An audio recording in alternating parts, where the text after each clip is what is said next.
Now, good morning. My name is Stephen Nolan. I'm the Managing Director of the UNDP, Financial Centres for Sustainability, a global network of 42 financial centres, and also a Director of Ireland's International Sustainable Finance Centre of Excellence.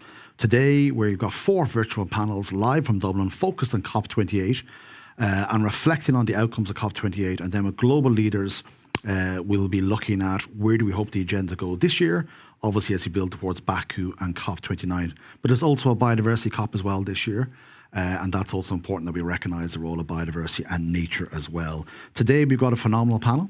Our previous panel, actually quite interesting, we had representatives from Beijing, Geneva, Madrid and Astana, and today we're all Dublin based, but I know one of our panel members is very fond of Cork, so if he was in Cork, he'd be delighted to be there as well. But I'm delighted that we have Mike Hayes from KPMG, Eoin Fahy from KBI Global Investors, Janice Daly from Grant Thornton, and then Helen Kavanagh from Davy.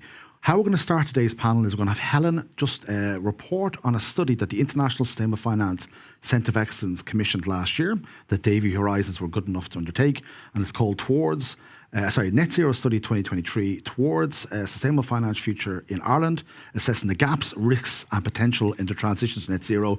And Helen's presentation will really set me up well to work with our panel members after we can reflect on Helen's presentation. So Helen, may I hand over to you please to get us going? Absolutely. Thanks so much, Stephen, and thanks for inviting us to join to present on our findings. We were lucky enough to work with IFSCO and many members of the financial community in Ireland last year to undertake this study. I know there's a really interesting discussion going to happen after this, so we'll try and keep it brief with sort of top level findings from the report. So the proposal was just to give you a sense of where it came from originally, what the methodology behind it was, what our insights were, how we navigate the regulatory complexity that we're all facing into, I guess, today, what that means in terms of data integrity and organizational goodness me, sorry, my screen is a little bit blocked, and organizational readiness. And then we look into the economic considerations and the risk management, again, that financial services would be facing into in Ireland. And then we just conclude very simply with looking to the future and maybe some positive next steps that institutions can look at. So that's really it. It'll be around, between 5 and 10 minutes long. It's just, as you said, Stephen, to set the tone. So just to give you a sense of how we went about doing it, we did what most normal research projects do. I guess we had some desk research. We did an analysis of some scholarly articles, policy papers, and some Irish and EU financial sector reports.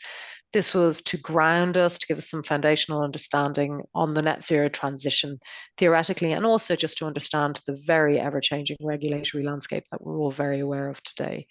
Who did we include in our study? We had dialogues with key sector players, with analysts, with sustainability experts, both in Ireland and internationally, and with industry representatives. It was a great cross-section, I have to say. We did it to capture current sector sentiments. Also, very importantly, I think, coming from where we're all working, to gain some practical insights that will support us as we transition across to net zero. And that added incredible depth, I think, to the research to make it practical. The review process was very thorough. We got some feedback from very, very key prominent sustainability thought leaders and IFSCO. And we then did that to validate our findings and to enhance the report's credibility and utility, which I think it has done so. Obviously, like with all reports, there are limitations. The recognition of data recency constraints and qualitative nuances are obviously there. That would be expected. And also to ensure that we're presenting these findings within the context of current sector dynamics and what's available to us, and understanding that recommendations have to be put in the context of what we can realistically apply as an industry within our own context. So there's the methodology for us. And then I guess that first point that we touched on, which I'm sure you're all going to discuss later on, is how do we navigate that regulatory complexity? What are the responses that we can do as the regulations are evolving? One of the first key findings, I guess, that we found was we looked at the SFDR and CSRD implementation. How do we stay abreast of this evolving regulation? and I guess what came across from the interviews and from the research was that there's an absolute need to develop robust monitoring and reporting mechanisms. That then, was followed up with the interpretation and the integration of these regulations. Again, understanding that they're incredibly complex, and how do we apply that into our working days, into our daily operations. And came across very, very strongly that there was a huge need to invest in workforce training and foster collaborative dialogue in order for this to really work. And I think probably of all the speakers we were speaking to, that this came across very, very, very strongly. Also, an interesting finding was that this can't be done in isolation, and in silo as organizations. A collaborative industry approach would really support the understanding within the financial sector of the compliance to these new EU directives. Again, the report recommended that we collaborate with industry associations for compliance guidance and establish dedicated compliance teams internally. And also then that was probably followed up by data and reporting standards, how we are enhancing data quality and availability for this reporting that we're now going to have to do. The report recommendation across the board was to try and standardize reporting formats to align them with EU regulations and international standards. And I know this is a big ask, but I'm sure over the next few years this will probably evolve, to integrate that data across all our functions as well. So that was sort of a brief overview into the regulatory complexity and how the report thought it was a good way to tackle it at a very high level. Then we sort of moved on to the data integrity. What are we reporting on and how ready are organizations to do this? It brought up a few key areas that they thought would be useful for financial services to look at. In particular, the first one was robust data management, enhancement of that data management systems to ensure high quality and consistent sustainability reporting. We've got this for quite some time. It isn't going away. We need to start managing our data well. That's what came across quite strongly in the interviews with the experts. There is a need to upgrade and advance that data collection and analytics platform digitally, probably schedule regular audits for data accuracy and integrity. This all has to come in line as well over the coming years. Another key concern that was identified was combating greenwashing. And no surprise, I'm sure, to the panelist, but the details that came across there were addressing the risk and the misrepresenting of green credentials through verification and through educating stakeholders in what they should be doing, and how important it is to be precise and to avoid greenwashing when reporting and disclosing. So the report recommended that there was a comprehensive third-party audits put in place, that transparent communication strategies to ensure accurate sustainability reporting was put in place across financial institutions. Again, this was echoed in the previous slide, this concept of bridging the skills gap. There is a talent gap in ESG analysis and sustainable investment strategy, very, very obviously appearing. The report recommended that we launch targeted training programs in partnership with educational institutions to develop in-house expertise. There is a massive shortage of skills at the moment, and there is a need to address that. It was considered quite urgent. And also the cultural shift towards sustainability in all our organizations. The need to create an organizational culture that embraces sustainability and is responsive to change. That came across very clearly in the interviews. This just can't be ticking a box exercise anymore. This needs to be embedded in cultural transformation initiatives across all our organizations. That includes sustainability goals in the corporate vision and also in employee engagement programs. And then moving on, I guess another key area of this report was the economic considerations and also the risk management. How do we balance those as we move forward to a net zero transition? that would be looking at things like green financing as a strategic consideration. How do we prioritize the sustainable investments and incentivize sustainability projects? One of the key recommendations that came across from the experts was to leverage possibly tax incentives and subsidies to enhance the attractiveness of green investments to investors. And then when we're looking at it in terms of risk management, in terms of climate change, embedding climate-related financial disclosures and EU taxonomy in key risk management frameworks is absolutely essential. Regularly updating risk models to incorporate the EU taxonomy criteria, ensuring investments are resilient to policy changes and environmental shifts. That came across very strongly. A key recommendation based on this was to conduct scenario analysis and stress testing against climate transition risks, adjusting portfolios in alignment with the 1.5-degree Paris Agreement trajectory. Excuse me. And then finally in this area, it was adapting to market and physical climate risks, adapting investments and insurance strategies to mitigate physical and transition risks associated with climate change. What does that mean? Diversifying investment strategies to include assets and sectors recognized as sustainable by EU taxonomy. Again, the report recommended to develop investment and insurance products and services that are responsive to the physical impacts of climate change and ensuring the coverage for climate-related events. So they're very, very high level sort of findings that came across the report which we published. And I guess if we were to conclude it, and maybe this might help start your conversation, Stephen, the key insights that we found were there's an acknowledgement of an absolute critical role played by the Irish financial services sector in global sustainability efforts. That is very clearly underscored by the regulatory, market and societal pressures that we're now facing into.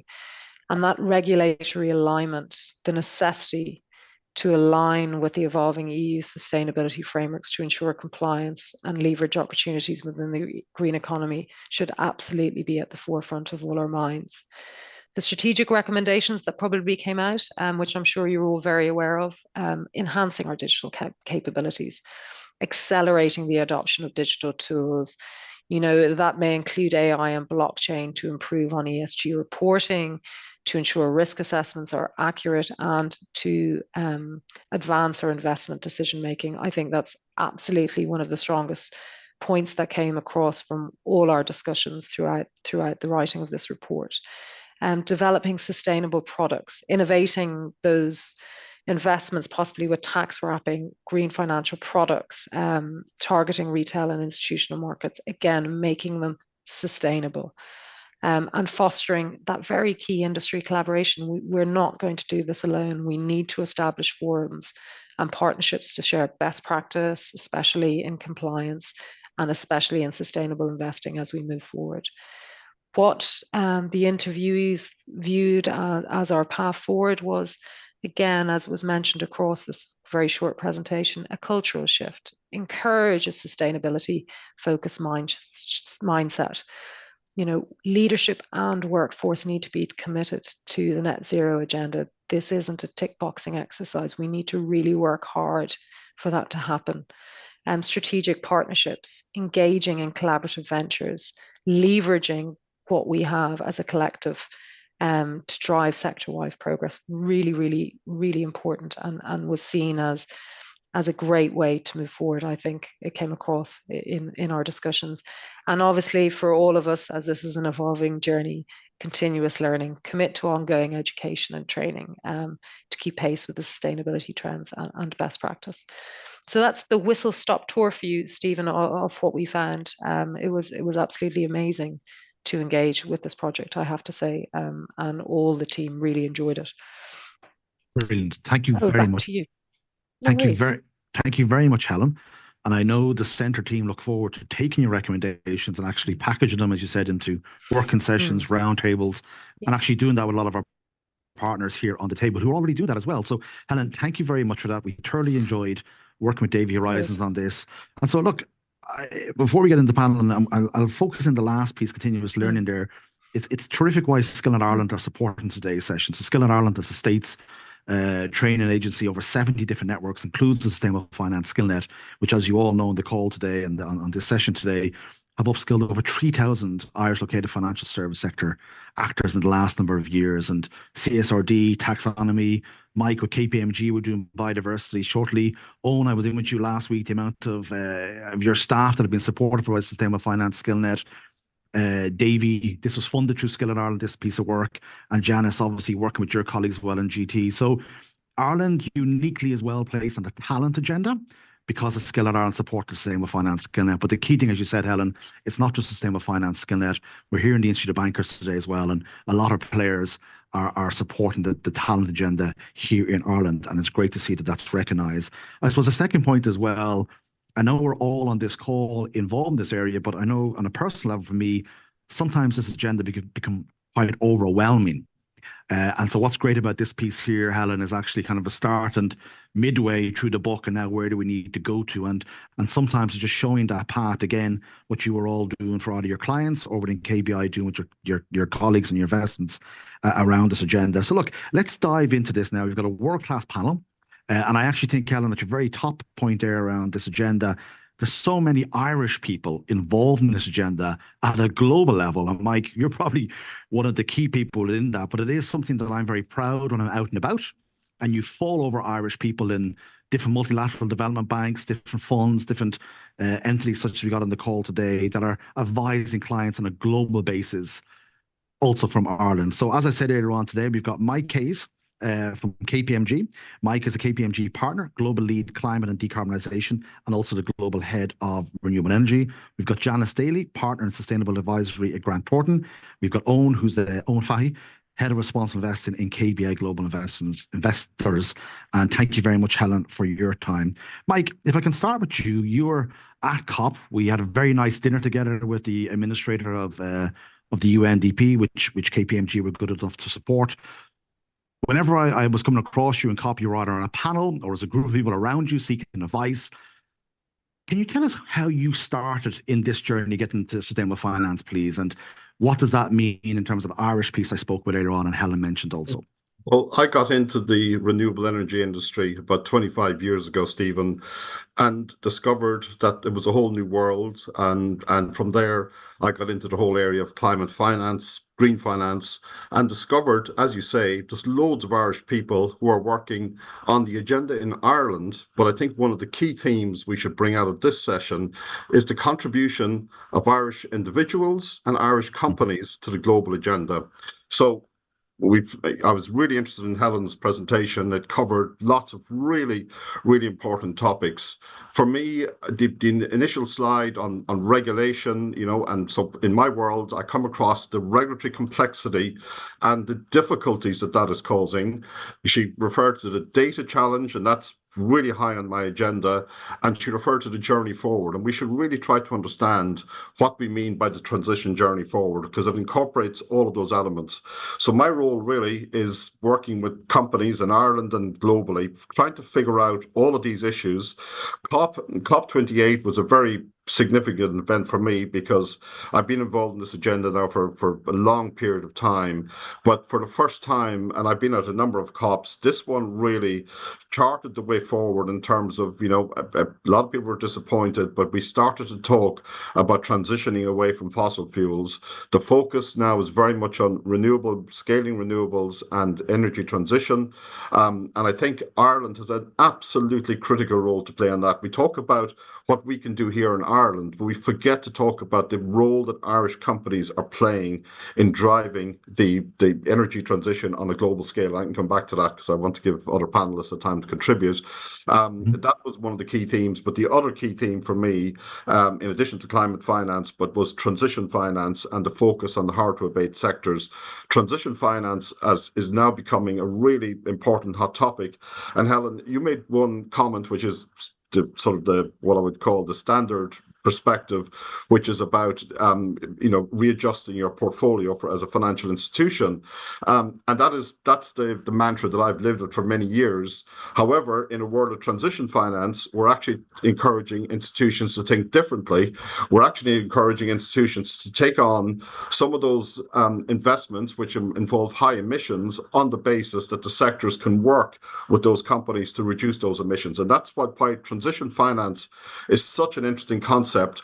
But despite the fact that GFANZ and the Monetary Authority of Singapore have issued frameworks, we don't have a globally aligned framework on what is and what is not transition finance, Stephen. And that is absolutely critical, because institutions, and Helen mentioned greenwashing, you can get criticized for engaging in transition finance because you're seen to support what we call the dirty industries and the hard to abate industries. But as long as those industries have a transition plan and have a clear understanding of the pathway forward, that's the critical part in all of this. So there are just a couple of random open comments for you, Stephen. Thank you very much for that, Mike. Eoin, I'm going to switch to you now. I know you were a COP as well, right? And KBI Global Investors. And it's interesting going back to Mike's part. You're headquartered here, but most of your book is managed around the world in Asia and Canada. So you guys are out, you're operating at a global level with global partners. Where and how do KPI, because KPI has been at this a lot longer than most other asset management firms, not just within Ireland, but also globally. So how did you guys come to this? But also, your attendance in COP, what did you find was interesting about last year's COP, please? Thanks, Stephen, and good morning to everybody. I think, if I answer your first question first, I suppose, in terms of, how did we get involved as a firm in this? And I suppose, to a degree, why so early? I think it was as simple as the key people within the business looked at this 25 years ago and said, at that stage, actually, it might surprise you to learn that it was mostly about that there were very interesting and attractive investment opportunities in the area of some of these sustainable themes, like water, like clean energy, energy efficiency, green economy, circular economy, rather, well, similar. And we launched some portfolios and some products around those areas around about the year 99 and 2000. So then they've been up and running ever since. And again, as I said, it might surprise you actually that the primary, and this is kind of interesting, I think, in the bigger picture, the primary motivation for them then, and still to a large extent today, is that these are attractive investments. But not only, and they have benefits for the environment and for society and so on. They have what we call positive ESG, positive impact, and so on. And that's, of course, become far more important to our investors since then. But actually, these products were originally launched to make money, as simple as that, obviously with a strong environmental theme around it as well.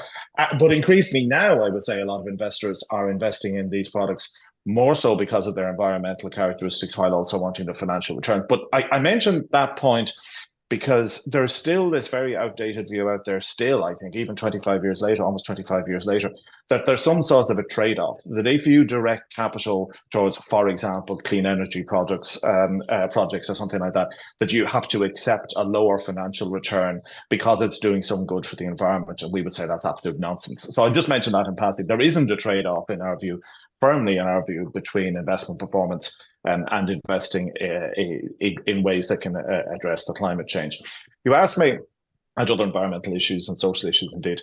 You asked me about COP. Yeah, I very much agree with Mike on that. To my mind, if I was just somewhat, there's so much you could say. I mean, how many different meetings and panels and conclusions and draft agreements and final agreements and all the rest of it. But if I was to take one simple soundbite out of it all, which is a terrible thing to do really about such a complex thing, but I would remember the shake in the voice of the chairman of the Glasgow COP, which I was also lucky enough to attend, which was 2 years ago, wasn't it? Just over 2 years ago. It was 2021 in Glasgow, and the shake in the chairman's voice as he concluded at the end of the meeting that he hadn't been able to get a ban on fossil, or commitment to ban coal over the line, and he was rightly very disappointed by that. Just 2 years later, which is not that long a time, and there was disappointment because we didn't get a total ban on fossil fuels, or an agreement to totally phase out fossil fuels over the line, although we sort of did, depending on the exact wording and your interpretation of various adverbs and so on. But we made, as Mike said, we made an awful lot of progress towards an agreement to phase out fossil fuels completely. Whereas 2 years ago, just 2 short years ago, We couldn't, I say we, I mean the planet, if you like, couldn't even agree to get rid of coal, which of course is by far the worst fossil fuel. So I wouldn't go so far as say baby steps, but I would say it's incremental. And every single COP that we've looked at over the last number of years has always gone a step further. There's never been one I can think of that actually went backwards. Every single COP goes further. It never goes as far as we all hoped beforehand, but it never collapses in utter disarray and lack of progress, as the naysayers would always say it either will, it is, or indeed sometimes even that it has. So I came away, I didn't come away wildly excited by what was achieved in COP, but I thought, sure, it's another step along the road. And I think you have to look at each COP as being another step along the road. You drag another few countries across the line, you get another few degrees of where you want to go. Sorry, that was a long answer, Stephen, but hopefully you got a sense of it there. No, it was a great answer. I really, really appreciate it. And I built on Mike's open remarks as well, very well. Janice, partner, Grant Thornton, building out a team there. But you know what? You had a career before Grant Thornton. So how did you, if I may be so bold, end up here? Because you were also deploying capital, or at least raising capital to deploy, correct? Yeah, that's correct, Stephen. So I've been with Grant Thornton for the last 2 years and very privileged now to lead out on our sustainability advisory.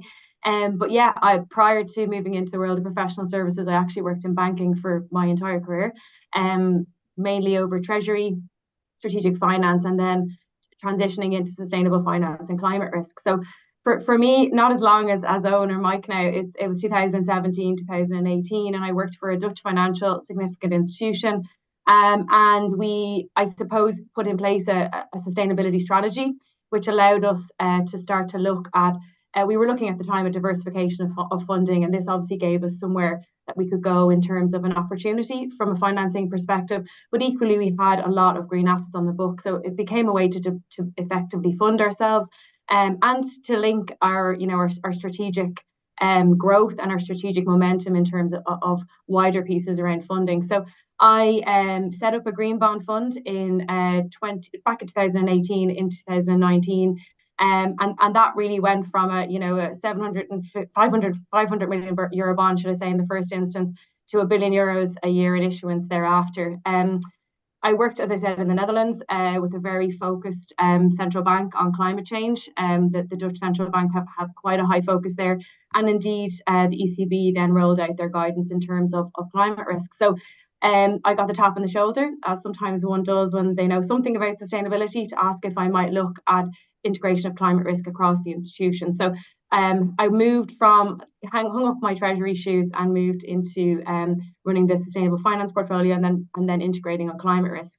And actually, in having the privilege to do that very early, I suppose, in terms of the agenda, I began to look homeward to Ireland and could see there was a great opportunity for me to bring the skills I had learned and the challenges I had faced into bringing it here home to Ireland to work with industry, and no better place to do that than with professional services. So Grant Thornton was a really great fit for me, and I came in March 2022 to lead out on sustainable finance and climate risk. And that's what I do in my day-to-day now. I work with Irish, European and global institutions, integrating climate risk across their businesses and indeed developing sustainable finance solutions. For me, really form a continuum, because sustainable finance is a manner by which you can mitigate risk. And equally, we've mentioned it already, risk is something that needs to be considered along with strategic ambition in terms of this agenda. So that's my journey to today. And obviously I'm now have the privilege to work with a number of Irish financial institutions, and as I said, European and global ones as well on this agenda. Hey, Janice, let me just stay with you as well, because you mentioned the Dutch Central Bank, and Frank Ellison actually would have been the CEO of the Dutch Central Bank at the time you were working with your Dutch institution, and he's now a member of the ECB Supervisory Executive Board. And Frank is going to be joining us later on today. He co-founded the NGVS with Governor Carney and so on. So we're looking forward to hearing his viewpoint later on in the afternoon. But going back to Helen's kind of slideshow, and Mike kind of touched on it there as well, the kind of regulatory complexity, right? The robust data management, combating greenwashing, and I heard transition washing this morning as well, the cultural shift. But let's focus on the regulatory. How important is what we're seeing coming out of the EU, the ECB, and then obviously down to the Central Bank of Ireland? They now have this climate forum that they've established, which the centre is one of the observers, along with the Department of Finance and the NTMA. What are you seeing, and how is that guiding your work, that regulatory agenda, in the clients, please? Yeah, absolutely. Look, I can't stress how important that is. Obviously, from a financial stability perspective, climate change does pose a great threat. And it's not just today, it's that real forward-looking element. So we need to start to begin to look beyond our normal business cycles out to 10, 20, 30 years. Obviously, we have the threat of physical climate risk, but I think at hand now is real transition risk. So we've seen even just in the last 2 years what an energy crisis can do in terms of inflation and interest rates. So there is definitely an agenda which needs to be addressed. In terms of the guidance from the ECB and more recently what we've seen in terms of the European Banking Authority and across the joint supervisory authorities is a real request and requirement of financial institutions, credit institutions, to begin to really integrate the considerations around climate change and wider ESG into how they do their business. So this is obviously to do with risk management, but equally to do with opportunities. And I suppose that the broader sense of a responsibility to, be instrumental in the movement of capital to environmentally beneficial activities. So it is incredibly important in terms of the work that I'm doing at the moment. That is very high on the agenda of all financial institutions and of course within the Irish market as well. It's driving, it's a lot of burden. It's a huge regulatory burden, I would say. Supervisory attention is becoming more pronounced. We now see for those significant institutions in the Irish market a requirement by the end of this year to have fully integrated climate risk, and now with an increasing focus on environmental and nature requirements as well. So that is a big agenda item for the Irish banks. What I will say is there's a real they've really embraced it.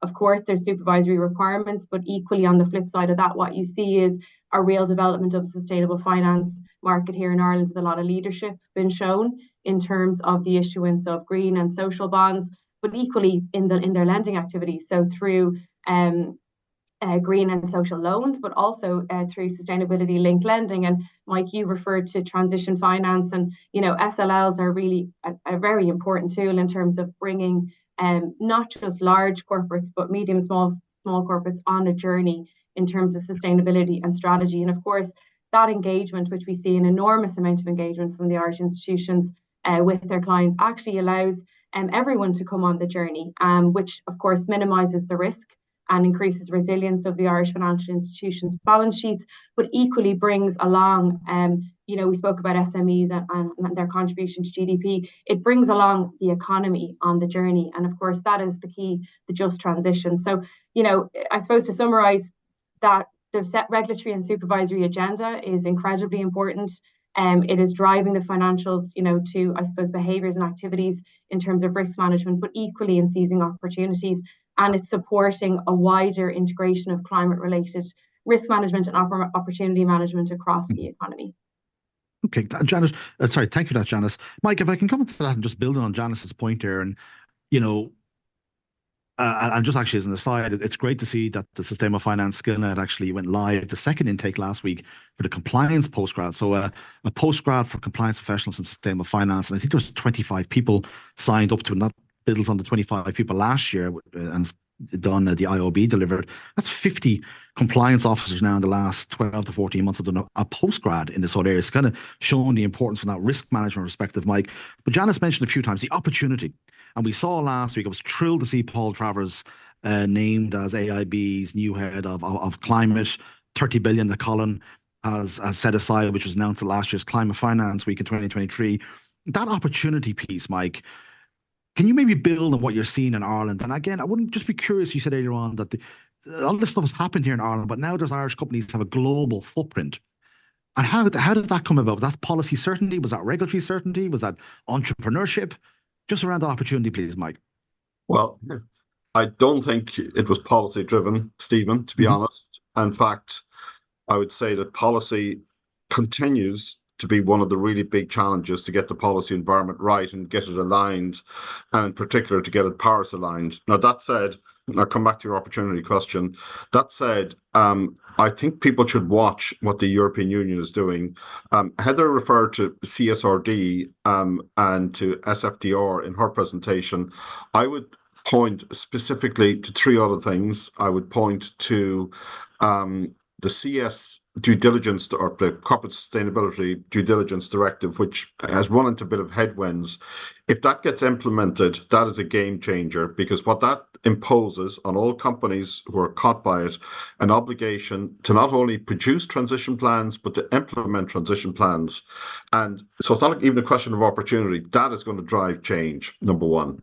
Number two, the carbon border adjustment mechanism, the best thing the EU has done. It is having the exact impact that it was intended to do. It refers to it imposes carbon taxes in effect on 6 industries importing goods into the European Union.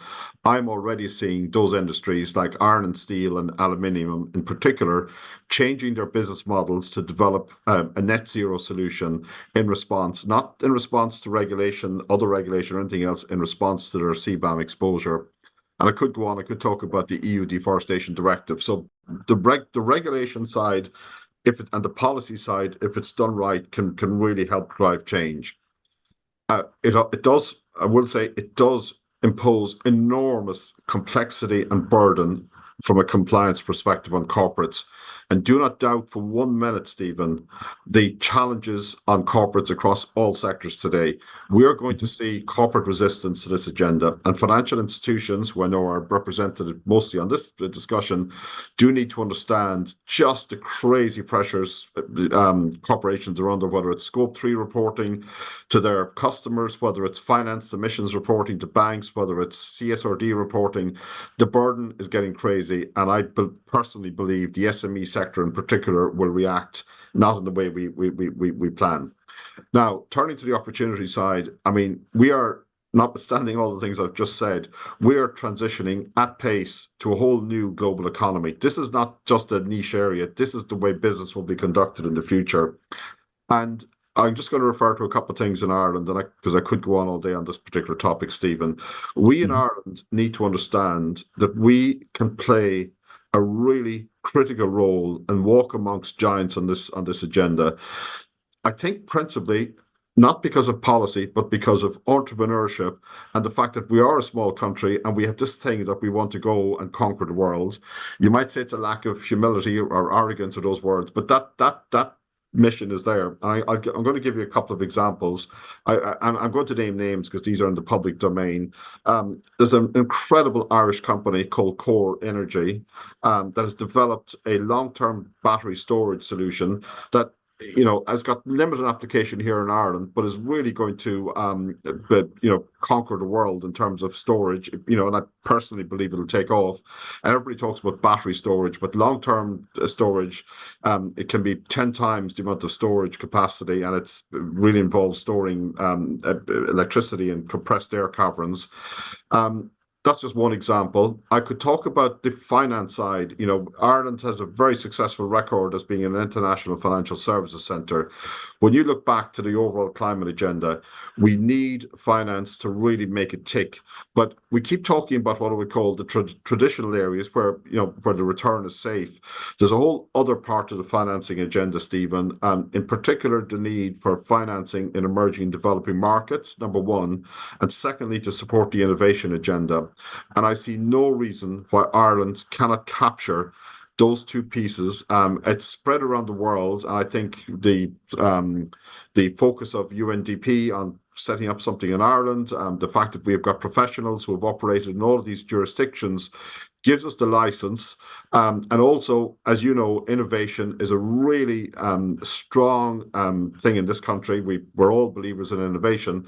I will say something, and I don't know whether there's anybody from Irish government on the call today, but and you've heard me put forward this idea in the past, Stephen.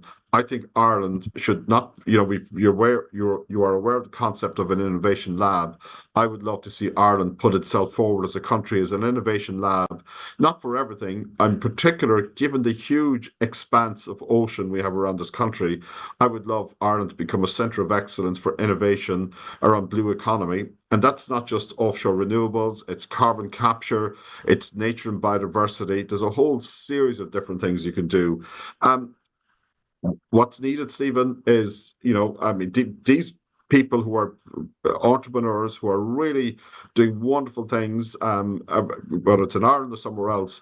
They lack. This is the toughest area to finance. This is the high risk stuff. That's that it's people with great vision, and we still on the climate agenda have not figured out a way to really get funding to those people. There are some organisations I could point to. Breakthrough Energy is doing some incredible work.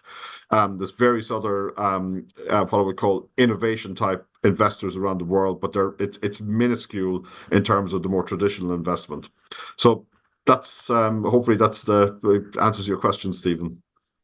It actually opens up more questions for me, Mike. But if I may, maybe Eoin, if I just come to you. So Eoin, in terms of investment decisions, and I don't want to talk because Mike was talking the kind of the riskier end there, or what people may perceive as riskier, or how do we de-risk that. But if we look at your world right now and your fiduciary duty and the tens of billions you have under management, how important is it when you're looking at investments around the transition plans? Are you seeing solid transition plans begin to emerge for the type of firms that you invest in, or are we still at the early stages, Eoin? We are definitely. Yeah, look, there's just no question. I mean, we've been involved in organizations like Climate Action 100, which is focused on about 160 of the biggest carbon emissions in the world. And we've worked with other investors to encourage them 3 asks in the area of putting together a net zero program, improving sort of board accountability around climate change, and more transparency around what they do, particularly in areas like political lobbying and so on. I just mentioned that as one. There are dozens of other engagements we and institutions like this are involved in. But what we have seen is fantastic progress. So if you look at that list of companies that, for example, I'm just using this as one example, but if you look at the list of 160 odd companies that were targeted by this group of investors under the aegis of what's called Climate Action 100, the vast majority of them now have put in a net zero plan. When that engagement program with those companies on behalf of investors started, I'm guessing about 5 years ago, somebody may be able to correct me. I would guess that perhaps 2 or 3 of those 160 companies had a net zero plan. But even if you look right across the 1,000 odd companies, all of which are listed companies, quoted companies on stock exchanges around the world, if you look at the entire universe of companies we invest in, about 1,000 of them, excuse me, there are about 1,000 in total. And of those, about, and I don't have the exact figure in front of me, but I think it's something in the 60s of percentages. So we'll round it to 1/3, 2/3. About 2/3 of those companies now have net zero commitments. Now, interestingly, what we, and I think a lot of investors are beginning to switch from, is away from encouraging companies or pressuring companies, indeed, to be blunt about it, to put in place a net zero plan, and which has been a lot of our focus the last number of years, to now start focusing not on the plan, but on the execution. Because everyone knows you can have a plan, you can have a business plan, you can have a budget, but it doesn't mean a thing unless it's actually implemented. So we're now looking to change our focus, as are a lot of investors, I think, or will be doing so over the next couple of years, to look on execution of that. And of course, on top of that, we're seeing in the listed equity world, we're seeing carbon emissions come down. We, for example, but there's lots of others, but we, for example, have a commitment to reduce the emissions of our various products and portfolios that we make available by 7.6% per year on average over 5 years, because that's in line with the net zero target. A lot of investors, an increasing number of investors, are doing that. So if we as the company shareholders are saying we have committed to reduce the emissions of our holdings by, call it 8% a year, then obviously we pressure the companies we invest in to do the same. So as well as it's kind of a twin track approach, if you like. You have a mountain of regulation now coming at companies, as Mike went through in detail, which is a huge burden. I know that. But at the same time, I wouldn't underplay or understate the role of investors, on the other hand, the shareholders, the ultimate owners of these companies, in saying, yes, you have to do all that regulatory role, but even if those regulations didn't exist, then we still want you to reduce your emissions and take action. Now, specifically on your point about transition plan, Stephen, yeah, and it's been referred to a couple of times in this program, we do face challenges in this area, because naturally enough, we invest. Look, I could quote 2 or 3 companies that potentially would be amongst the biggest owners of renewable energy in the world, and perhaps have coal or nuclear or large-scale natural gas. And, so it's a classic glass half full, glass half empty. Do we look at a company like that and say, this is fantastic? This company 5 years ago had 1% of its electricity generation in wind, and now it has 30%. That's fantastic. It's on the way to 90 or 100%. We should definitely invest in a company like that, because they're obviously doing the right thing. By the way, we do. We answer the question, yes. But another person might reasonably say, that company still has 30% in coal or 5% in coal, or whatever the number might be. That company still hasn't got out entirely of dirty fossil fuels. So what are you doing investing in them? And when we do invest in them, naturally enough, we have some of our clients will come to us and say, what on earth are you doing in investing in company X when it still has some coal or whatever it might be? So we have to face those challenges all the time. The way we have answered that question, generally speaking, is to say that provided we think the company's net zero plan is credible, provided they're on a good transition path, and we use various technical criteria, which I won't bore you with now, that we will invest in a company like that. Other investors would have a different view, and some don't pay any attention to the issue at all.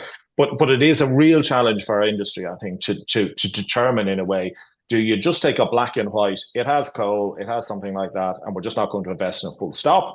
Or do we look at the company as a whole? It is a real challenge. But before I hand back to you, Stephen, I just want to come back on a quick word on Ireland and the scope to invest in Ireland that Mike and others were talking about earlier before I go back.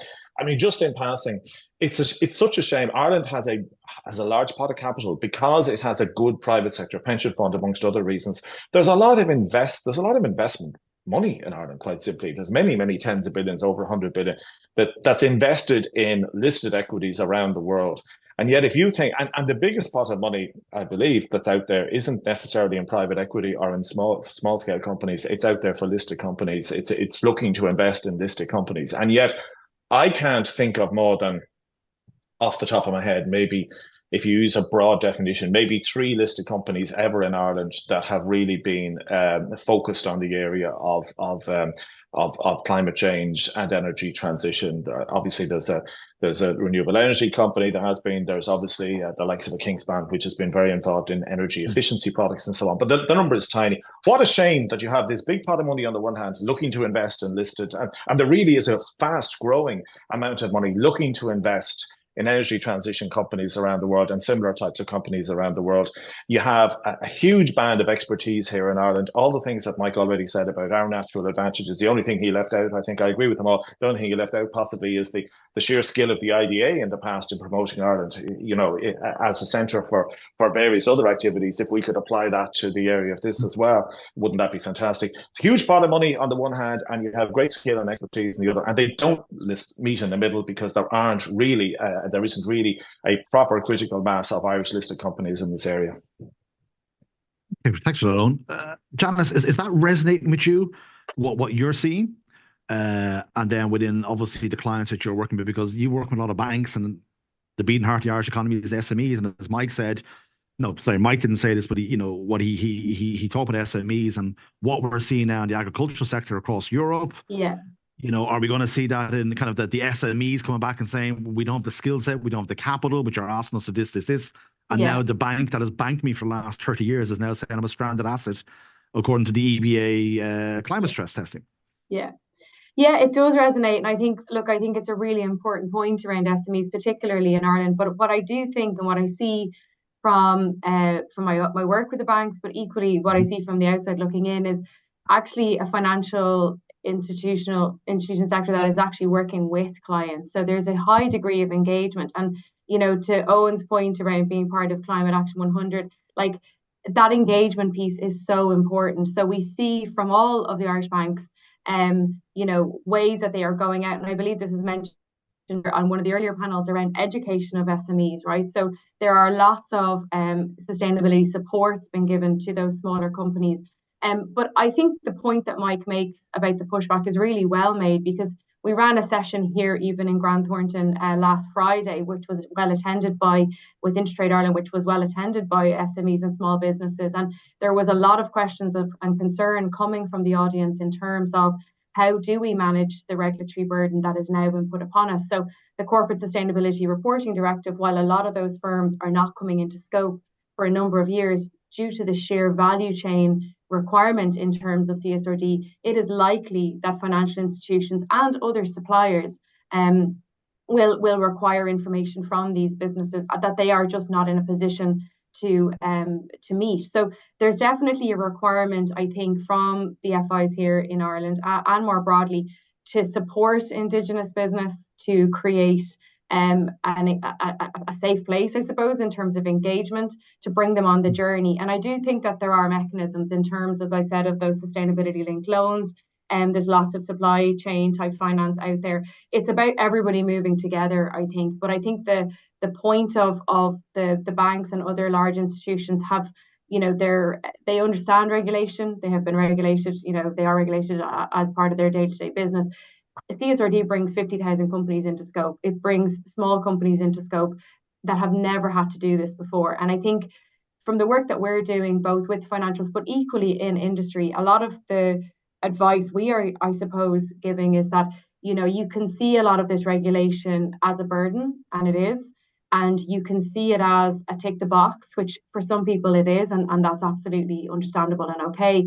But there is an increasing opportunity in engaging with the topic. So in terms of your ability to do business going forward, resilience, and equally to the opportunities, in terms of looking at what your business is doing, like is there another part of the market that you could potentially target?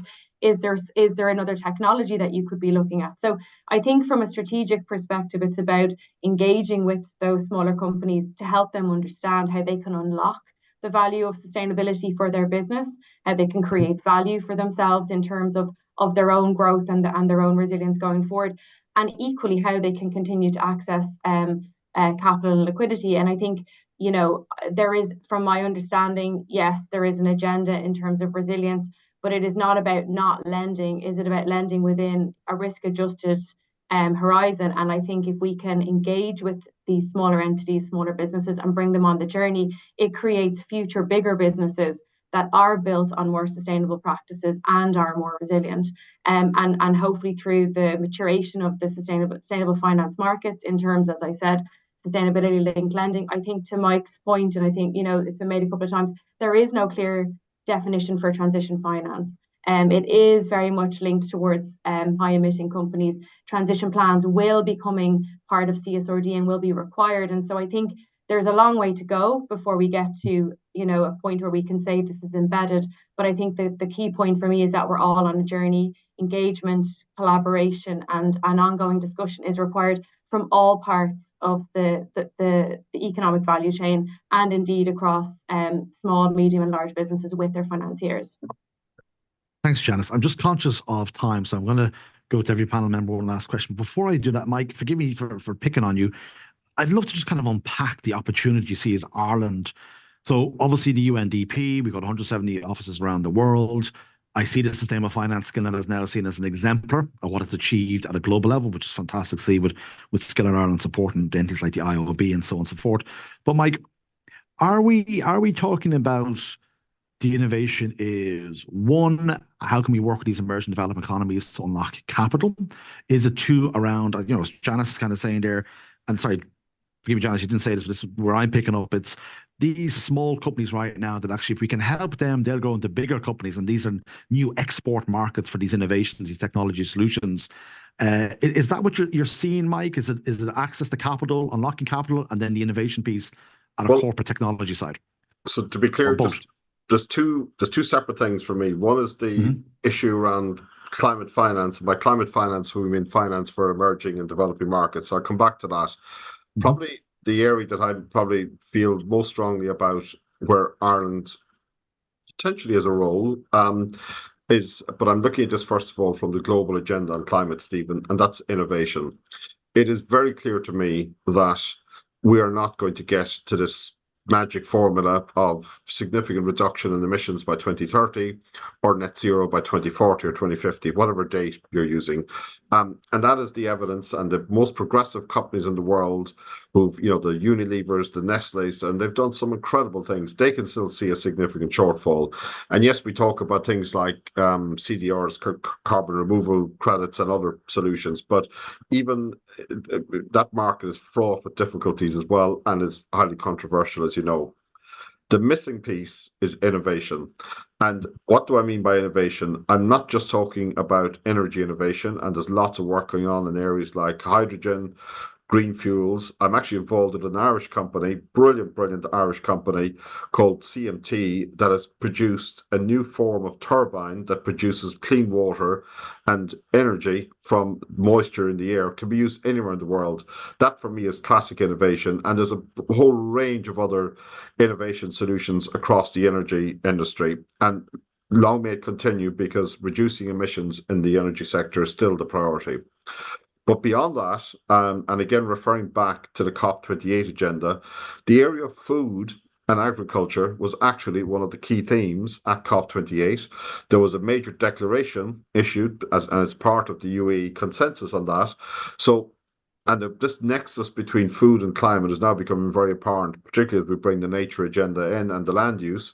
Ireland has been an innovator in the world of agriculture for many, many years, not from a climate perspective.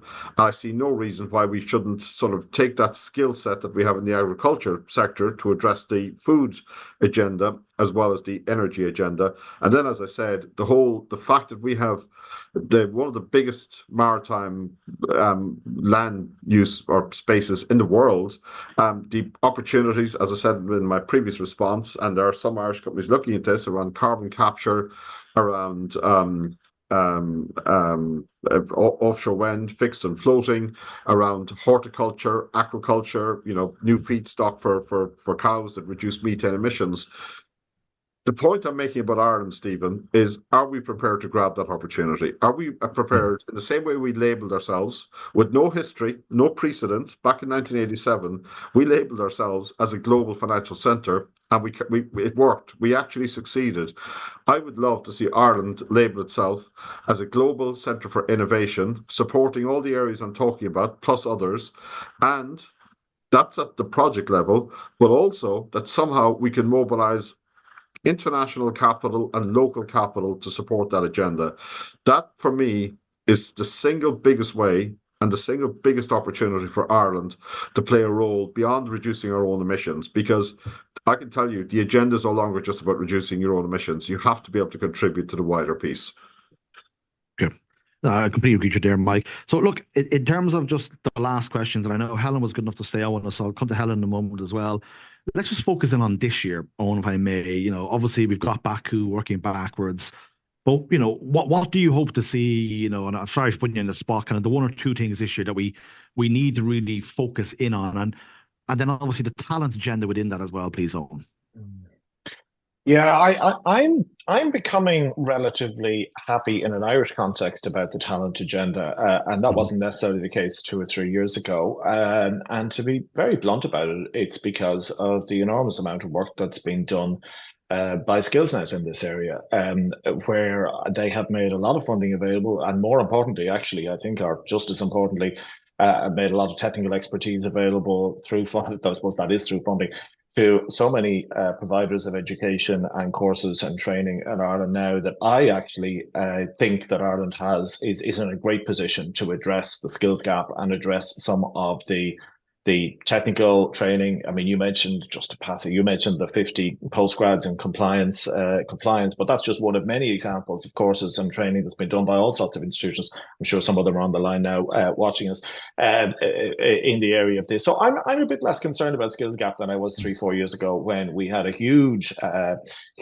need. We as an industry had a huge need to get more technical expertise in this area and really couldn't see where it's coming from, whereas now we can. So I put a small tick box beside that. That I may be proven wrong. So, but I wouldn't actually have it on my huge worry list for 2024. And I say, maybe I'll be proven wrong, but I put that to bed a little bit and think that a lot of work has been done in that area. Domestically, sticking with the domestic agenda just for a moment, I'm quite concerned. I mean, it's maybe outside the area of sort of finance to a degree, but the planning regulations in this country are something that do concern me. Because not all of what we're talking about, but a lot of what we're talking about comes back to infrastructure.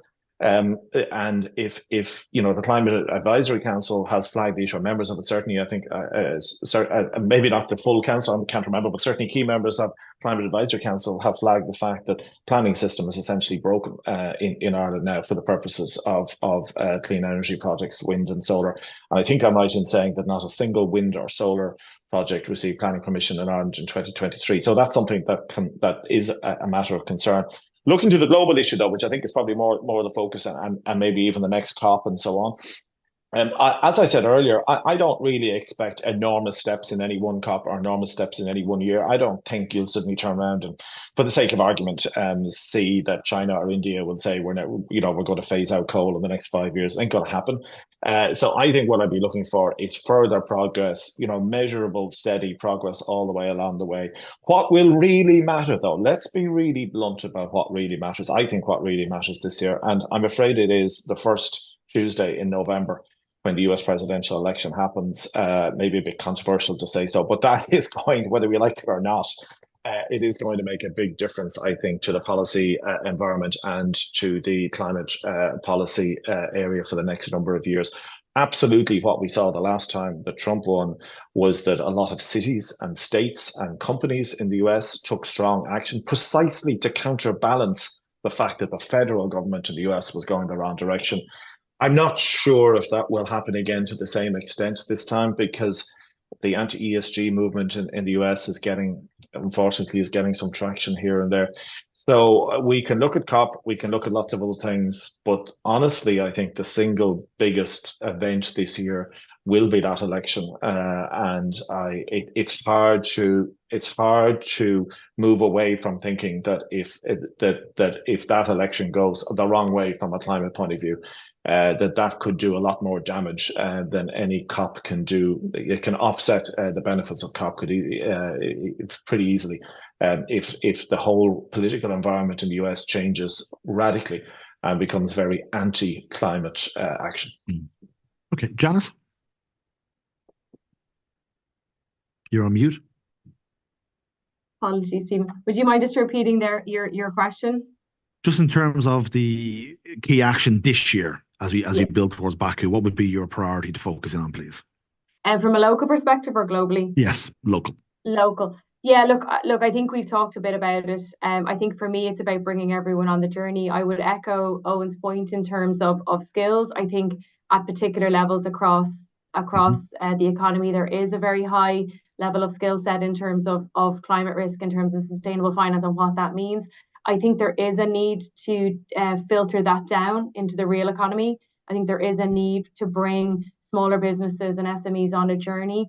I think there's a wider macroeconomic piece in terms of we've got high inflation or tempering inflation. We still have high interest rates. There's a lot of other things on the agendas of these companies. And I think for us to be successful in terms of driving our national agenda and reaching climate action targets, we need to bring everybody on the journey. So I do think that that needs to be a focus. As I said, I do see a lot of good work being done by financial institutions, but I think there is a government piece here. I think there's a wider piece in terms of how we bring those companies along, and whether that's in terms of supports or indeed in terms of training. I think that's something from a local perspective that could make a huge difference. And I think, from an outward facing perspective, will provide, we are an exporting country, it will provide us with additional avenues and opportunities. I think I would echo the point outwardly in terms of the election. There's also 50 other democratic elections this year, which potentially could shift the needle in terms of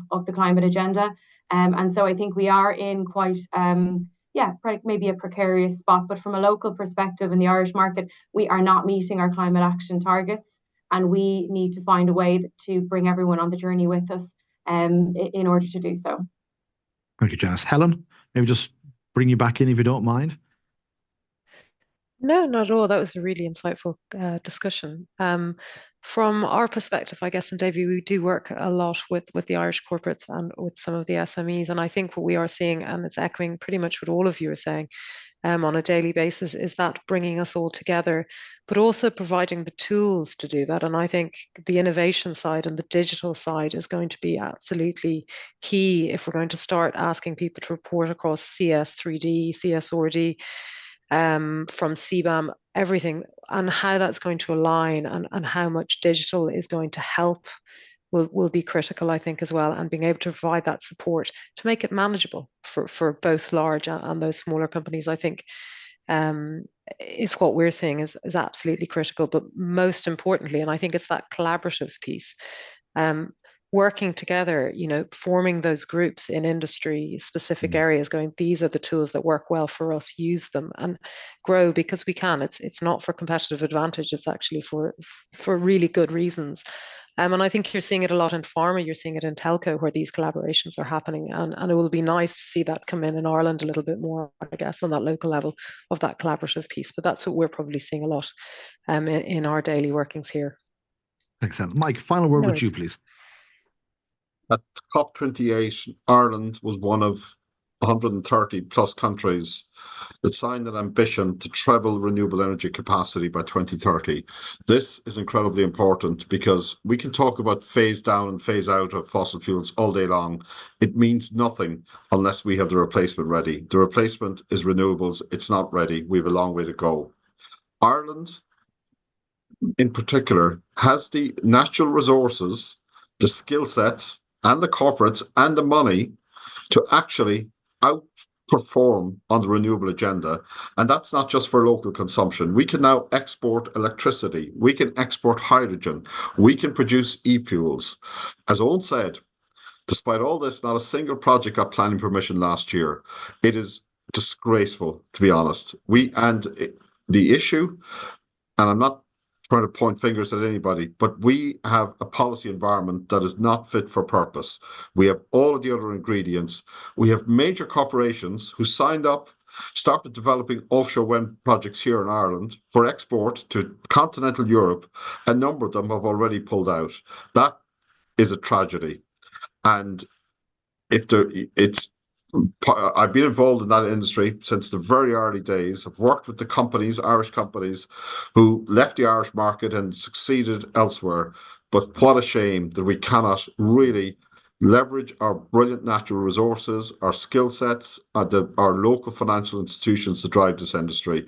So that is my plea and my wish for the next year and beyond, Stephen. Okay, well, look, I want to thank the panel for giving me. I've gone on a little bit longer than I expected, but I thought the discussion was fascinating.